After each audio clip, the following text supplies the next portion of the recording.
What's up, you guys? It's Steve here, and I've got some video footage, major breaking news coming out today. Big announcements, more stimulus funding, more spending is going to be on the way. This is your stimulus check update, stimulus package update, and breaking news update. Now, for those of you that follow me here on the channel, I've been keeping you up to date, letting you know things are intensifying with the war in Russia and Ukraine. This is causing economic inflation around the entire globe, and we're seeing gas prices increase, food prices increase. Inflation in the U.S. is at a 40-year high, and we're hearing that there's calls for gas stimulus checks, more funding, more direct payments, more assistance that's needed, but lawmakers are also debating whether or not this is going to be helping the situation. Well, you guys, I've got some updates and announcements came out today. I've got two clips of video footage that came out for you. The first is going to be President Joe Biden, who's going to be announcing $33 billion of more spending to go to Ukraine and Russia and help with the situation over there. He's calling upon Congress to get this done right away. He's saying we need to get this legislation passed and through and get this money out. Now, in addition to that, as I mentioned, we're feeling the pains of this here domestically in our economy. The war that's happening in Russia and Ukraine is exacerbating all of the issues that we've been feeling from the pandemic, inflation, all of that.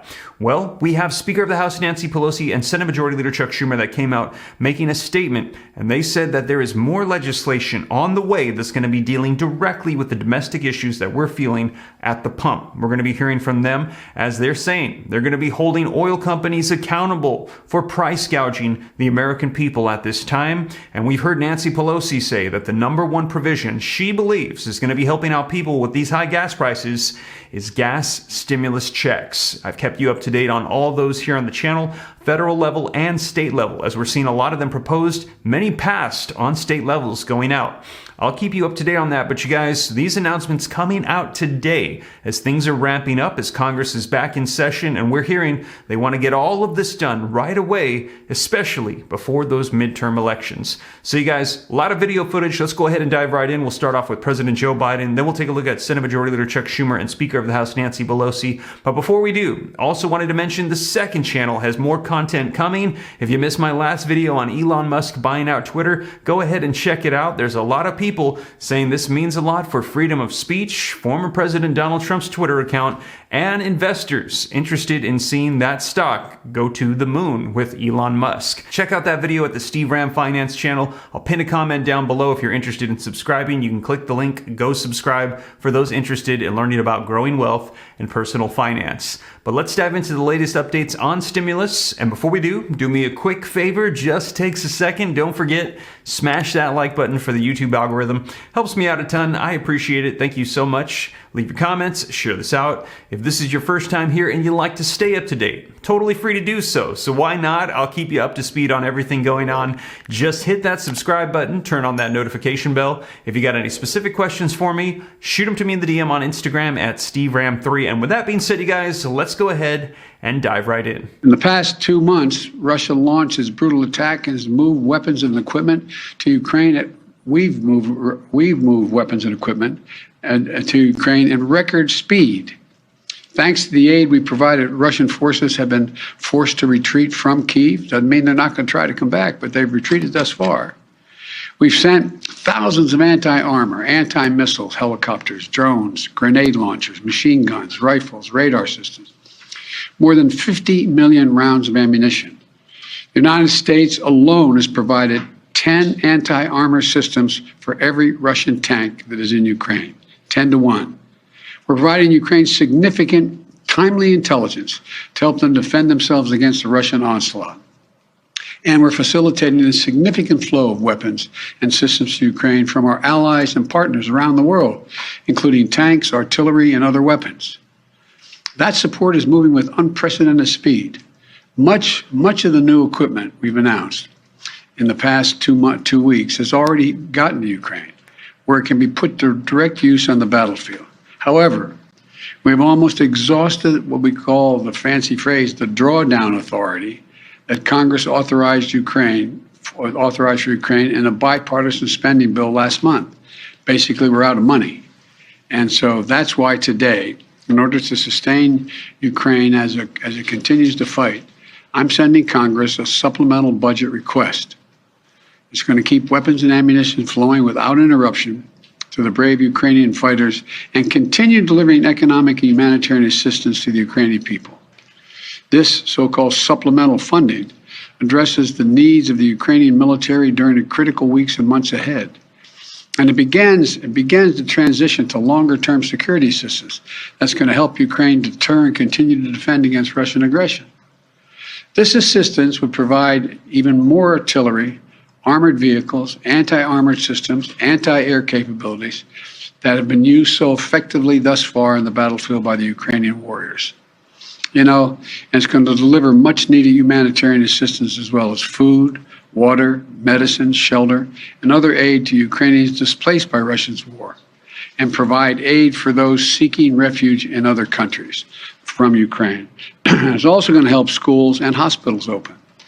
It's going to allow pensions and social support to be paid to the Ukrainian people so they have something in their pocket. It's also going to provide critical resources to address food shortages around the globe. Ukraine was one of the world's largest agricultural producers. It typically grows 10% of all the wheat that's shipped around the world. Putin has asserted sanctions are blocking food from Ukraine and Russia getting on the market, the sanctions we've imposed on Russia. Simply not true. Putin's war, not sanctions, are impacting the harvest of food and disrupting the movement of that food by land and sea to nations around the globe that need it. This funding is going to help ease rising food prices at home as well and abroad caused by Russia's war in Ukraine. It's going to help support American farmers produce more crops like wheat and oilseed, which is good for rural America, good for the American consumer, and good for the world. And this supplemental request will use the Defense Production Act to expand domestic production and the reserve of critical materials like nickel and lithium that have been disrupted by Putin's war in Ukraine and that are necessary to make everything from defense systems to automobiles. And I hope Congress will move on this funding quickly. I believe they will. I want to thank Congress, Democrats and Republicans, for their support of the people of Ukraine. So there you have it, you guys. That was President Joe Biden announcing $33 billion and more spending to help out with Ukraine. Let me know your thoughts in the comments down below. But now, let's take a look at Senate Majority Leader Chuck Schumer and Speaker of the House Nancy Pelosi dealing with domestic issues and helping our economy here. And especially, they said you're going to hear them say their number one priority is dealing with the pain at the pump and these increased gas prices. Let's go ahead and take a look. The leader and senators, as the House and the Senate, announce our plans to bring forward legislation to lower prices at the pump for the American people. The House and the Senate have been hard at work for weeks to address the burden. There's so many suggestions that people have, and we're starting down this path to address the rising gas prices. We call it the Putin price hike. And Putin has something to do with the war. Ukraine has something to do with supply and therefore cost. But there is an ongoing challenge to us that the American people understand very clearly, and that is that big oil has profiteered in this, has exploited the marketplace.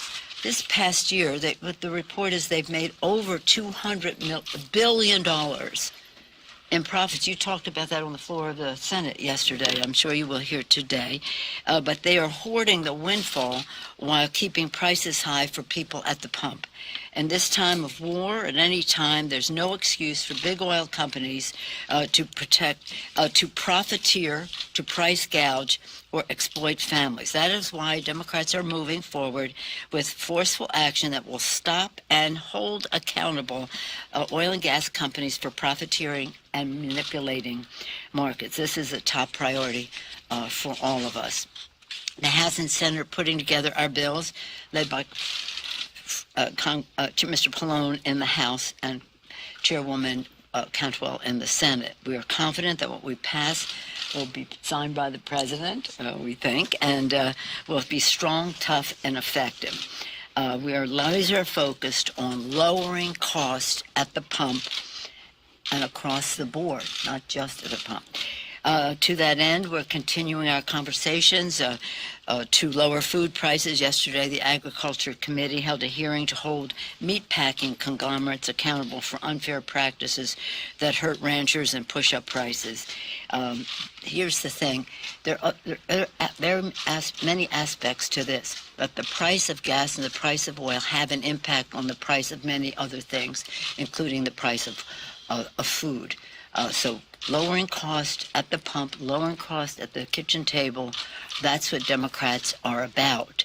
And again, we're beginning down this path with very serious legislation that is for now, recognizing COVID and what that has done to supply the Ukraine, what that has done to supply, but recognizing there is an ongoing exploitation and manipulation that is unfair to America's working families. And so as we address the current challenge, we want it to have benefits on the ongoing. With that, I'm very pleased to welcome the distinguished Majority Leader of the United States Senate, Chuck Schumer. Okay. All right. So, folks, Democrats are focused like a laser on developing and passing legislation to lower costs and improve Americans' daily lives. It is our top priority, and higher gas prices is the place where Americans feel it the most. We're pushing for legislation to lower the cost of putting food on the table, keep the cost of insulin affordable, help relieve supply chain crisis, increase competition through antitrust enforcement, all areas where Congress can take action to help the American people reduce prices. But passing legislation to fight higher gas prices at the pump is at the very top of our list. The American people didn't send us here to just point fingers of blame at each other. That seems to be what our colleagues on the other side of the aisle do. They don't have any constructive suggestions. They want us to get something done. So today we're outlining just some of the ways Democrats, House and Senate, coming together, can address the pain families are feeling at the pump.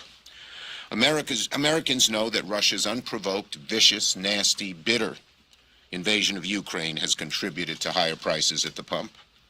They know that COVID-related supply issues have caused shortages at a time when demand has skyrocketed. These conditions have put consumers over a barrel and make them vulnerable to market manipulation and price gouging. Big oil companies are using both these issues, price gouging, market manipulation, to cash in. As I've mentioned before, and as Nancy has said, I've been talking about this on the floor, oil companies last year made record profits on these tragedies, almost like vultures. We have the Ukraine tragedy, we have the COVID tragedy, and do they try to make things better? No, they come in and make record profits. And what are they doing with those profits? This is what outrages me. Stock buybacks that don't improve a thing, that don't do anything positive. It makes the CEOs feel very good because they've raised the stock price without doing anything to change how productive the company is, by their terms, by our terms, or by any other terms. That money that went into stock buybacks should be going to reduce prices. And if we had a free market economy, not an oligopoly, not a place where manipulation and gouging could be the norm, we'd find that. But that's why we need some real tough legislation. That's why we need some real oversight. The price is going up and up and up. And what are the big oil companies doing? They're not improving production to lower costs. They're not paying their employees more. They're not reducing prices to help our country. Instead, they're helping their CEOs and their biggest wealthy shareholders. It's outrageous. It's time for the FTC to roll up its sleeves and drill down on what's going on at the big oil companies. And very soon, the Senate will confirm Alvaro Bedoya and return the FTC to full strength. And we know from her testimony and her discussions with us that Chairman Khan wants to focus on this issue. We want to give her more tools in addition to the tools she has to do it. Congress must do more to beef up the FTC's ability to crack down on potential gas price manipulation and price gouging. Senate Commerce Committee Chair Cantwell and Energy and Commerce Chair Pallone are leading the charge to come up with legislation to fight against the bad actors who may be using COVID and Ukraine to jack up prices on consumers and pad their profits. And I plan to put that legislation for a vote on the floor of the Senate. Democrats are taking action to help Americans. Our Republican colleagues only lift a finger, point blame, try to seek political advantage, but get nothing done. But when the bills hit the floor, Republicans will face a dilemma. Which side are they on? Of the consumer and lowering gas prices, or on the side of big oil? We'll soon find out. Democrats are committed to working on this, and we're going to continue working with our House colleagues to bring legislation that can bring prices down across the board. So there you have it, you guys. Let me know your thoughts in the comments down below, as they're saying they're going to be pushing legislation through. They're working on it right now. Now, I will keep you up to date. More information is going to be rolling out here. I'm very sure there's a lot happening. I will keep you up to speed here on the channel. And as always, you guys, thank you so much for joining me. If you made it this far and you haven't already, don't forget, smash that like button if you appreciate the content. Just takes a second. Helps me out a ton. I appreciate it. Thank you so much. Also, leave your comments, share this out. If this is your first time here and you like to stay up to date, totally free. All you got to do is hit that subscribe button, turn on that notification bell. If you got any specific questions for me, shoot them to me in the DM on Instagram at SteveRam3, and consider joining that second channel, Steve Ram Finance, to learn about growing wealth and personal finance. More content on the way. But with that being said, you guys, once again, thank you so much for joining me, and I will catch you in the next one. Take care. God bless. This is Steve.